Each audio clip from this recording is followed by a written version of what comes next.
आजपासून एक खास करून विदर्भासाठी अंदाज देणार आहे।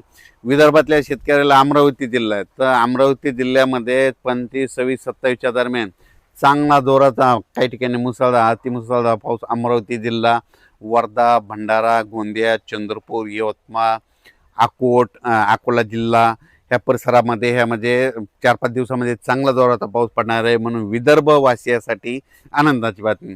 पश्चिम विदर्भामध्ये बुलढाणा जिल्ह्यात देखील चांगला पाऊस असणार आहे, म्हणून त्यांनी देखील अंदाज लक्षायचा। हिंगोली, वाशिमकडे पाऊस पडणार आहे, सर्वदूर नाही पण भाग बदलत पडणार आहेत, पिकाला दिलासादायक असणार आहे म्हणून हे लक्षायचं। नांदेड जिल्ह्यात आज दुपारनंतर आणि रात्रीच्याला चांगला रिमझिम पाऊस सुरू राहणार आहे, म्हणून नांदेडकरांनी अंदाज लक्षायचा। यवतमाळ जिल्ह्यात आज रात्रीच्याला चांगला जोराचा पाऊस चालू राहणार आहे, यवतमाळ जिल्ह्यातून अंदाज लक्षायचा। तेलंगणात देखील आज बऱ्याच भागामध्ये रात्रीच्याला पाऊस असणार आहे, म्हणून तेलंगणाच्या शेतकऱ्यांना लक्ष द्यायचा। परभणी जिल्हा, जालना जिल्हा, लातूर जिल्हा आणि बीड जिल्हा ह्या 4 जिल्ह्यामध्ये आज दुपारनंतर विखुरलेल्या स्वरूपाचा बऱ्याच भागामध्ये पावसाचं आगमन होणार आहे। सर्वदूर काही पडणार नाही, पण भाग बदलत पिकाला जीवदान ठरणारा असा पाऊस असणार आहे, म्हणून हे लक्ष द्यायचं। सोलापूर जिल्ह्यात आज देखील सांगोला परिसरामध्ये पंढरपूर, आटपाडी त्या तिकडे देखील चांगला पाऊस असणार आहे, म्हणून त्यांनी देखील लक्ष द्यायचं। त्याच्यानंतर इकडं श्रीगोंदा, अहिल्यानगरकडे तिकडे देखील आज बऱ्याच भागामध्ये पावसाचं आगमन असणार आहे, पाथर्डी त्या परिसरामध्ये, म्हणून त्यांनी देखील अंदाज लक्ष द्यायचा। कोकणपट्टी म्हणजे कोल्हापूरपासून राधानगरी असा पाऊस पालघरपर्यंत त्या कोकणातला पाऊस चालूच राहणार आहे सरी म्हणून ते लक्षात द्यायचं। पण त्याच्यानंतर पुण्याला देखील आज सरी येत राहतील, म्हणून पुणेकरांनी देखील अंदाज लक्षात द्यायचा। त्याच्यानंतर संगमनेर, अकोल्याच्या सरी चालूच राहतील। तिथं नाशिककडं इगतपुरीकडे पाऊस पडत असल्यामुळे नाशिककडे देखील सरी पाऊस राहतील, म्हणून त्यांनी देखील अंदाज लक्ष द्यायचा। धुळे, जळगाव, नंदुरबार तिकडं मात्र 26, 27, 28च्या दरम्यान तिकडे देखील चांगला पाऊस येईल, म्हणून त्यांनी देखील अंदाज लक्ष द्यायचा। सर्वदूर पडणार नाही, पण विखुरलेल्या स्वरूपाचा असणार आहे।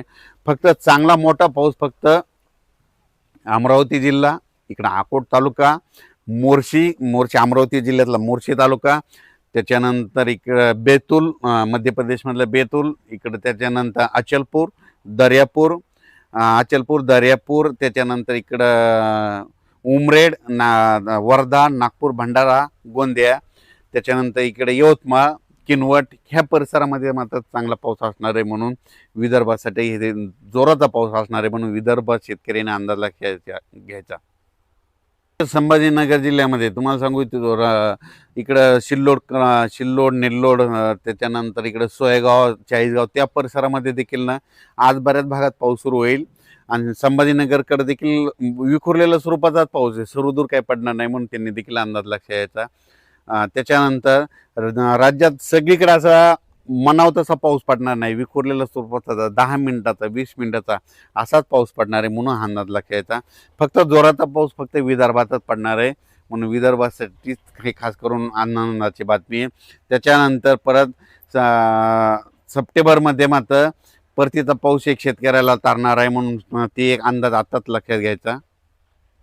25 ऑगस्ट, 26, 27, 28च्या दरम्यान चांगला पावसाचा जोर विदर्भातच राहणार आहे, म्हणून हा विदर्भ शेतकऱ्यासाठी आनंदाची बातमी।